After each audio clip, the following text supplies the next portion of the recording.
నమస్తే అండి. Welcome back to my channel Sri Parimala's kitchen. ఈరోజు మన ఛానల్లో రెసిపీ పునుగులు ఎలా తయారు చేసుకోవాలో చూపిస్తానండి. పునుగు బోండాలకి దోసపిండి తీసుకున్నానండి. హాఫ్ కప్పు మైదా పిండి, హాఫ్ కప్పు బియ్యం పిండి అండి.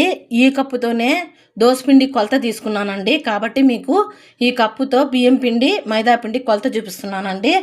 ఇది 2 గంటల సేపు నానబెట్టాలండి. మనం బాగా ఈ విధంగా కలిపి పెట్టేసేయాలండి.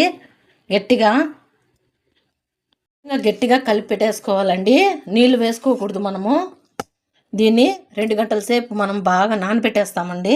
మూతేసి ముందు స్టవ్ వెలిగించి కడాయి పెట్టుకుందామండి.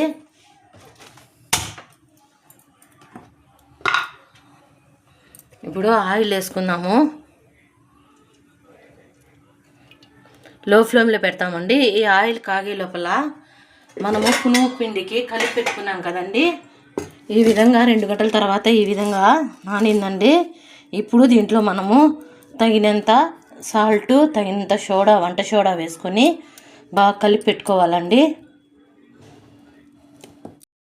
రుచికి తగినంత సాల్ట్ వేసానండి. కొద్దిగా వంట సోడా వేసుకుందామండి, ఎక్కువ వేసుకోకూడదు. ఆయిల్ బాగా లాగేస్తుందండి.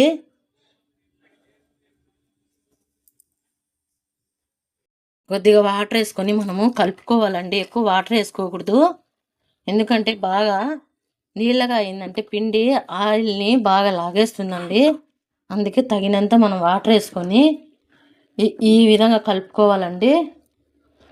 ఎక్కువ గట్టిగా వద్దు, అలా అని మరీ పలసగా వద్దు. ఈ విధంగా మనం కలుపుకుంటే పునుగు బోండాలు కరెక్ట్గా వస్తాయండి కాల్చేటప్పుడు.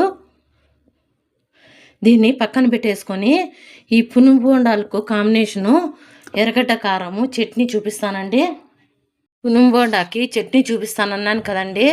కొద్దిగా పచ్చి కొబ్బరి, కొద్దిగా శనక్కాయ పప్పులు వేయించుకున్నాను. ఒక 7 పచ్చిమిర్చి అండి. ఇవి కారం ఎక్కువ ఉన్నాయి, అందుకని నేను 7 వేసుకున్నాను.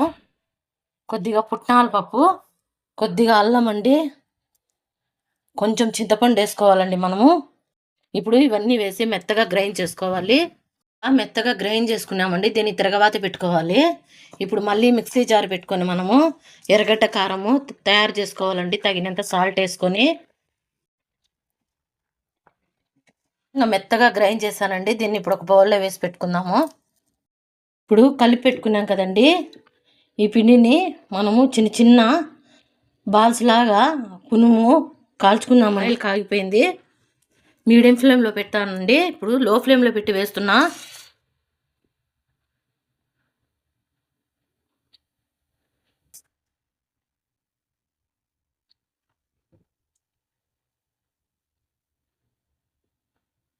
మనకు ఏ సైజులో కావాలంటే ఆ సైజులో కాల్చుకోవచ్చండి ఈ పునుగు పిండితో బోండాలు. ఎందుకంటే నేను కొలతలతో చూపించాను కదా మీకు, కాబట్టి కరెక్ట్గా ఉంటే ఈ విధంగా వస్తాయండి. మీరు తెలియని వాళ్ళు, కొత్తగా నేర్చుకునే వాళ్ళు అయితే అందాజుతో అయితే హెచ్చు తగ్గు వేసుకుంటారండి, అప్పుడు పునుగులు పెద్దగా రావు. నేను కొలతలతో చూపించాను కాబట్టి ఈ విధంగా ట్రై చేయండి ఒకసారి మీరు కూడా. మీడియం ఫ్లేమ్లో కాల్చానండి. ఈ విధంగా కాలాయండి నీట్గా. ఎందుకంటే మనకు కొంచెము నేను గట్టిగా కలిపి వేసాను కదండి, నాకు ఆయిల్ లాగకుండా నేను ఈ విధంగా కాల్చాను. ఈ విధంగా కాలాయండి. ఇప్పుడు ఒక ప్లేట్లోకి తీసి పెట్టుకొని మిగతాయి కూడా ఇలాగే కాల్చుకుందాము. ఇప్పుడు పల్లీల చట్నీకి తిరగబాతండి. కొద్దిగా ఆవాలు, కొద్దిగా ఉద్దిపప్పు అండి కొద్దిగా తిరగవాత పెట్టుకున్నాము. తిరగవాత పెట్టానండి పల్లీ చట్నీకి. అది వేసేసుకుని బాగా కలిపెట్టుకుందాము. ఆవాలు, ఉద్దిపప్పు, కరివేపాకు వేసానండి. బాగా కలితిప్పుకొని పునుగు బోండాకి ఈ పల్లీ చట్నీ ఎర్రకారం అద్దుకొని తింటూ ఉంటే చాలా చాలా బాగుంటుందండి కాంబినేషను. చూసారు కదండి, పునుగు బోండాలు తయారు చేసుకునే విధానం చాలా సింపుల్ అండి.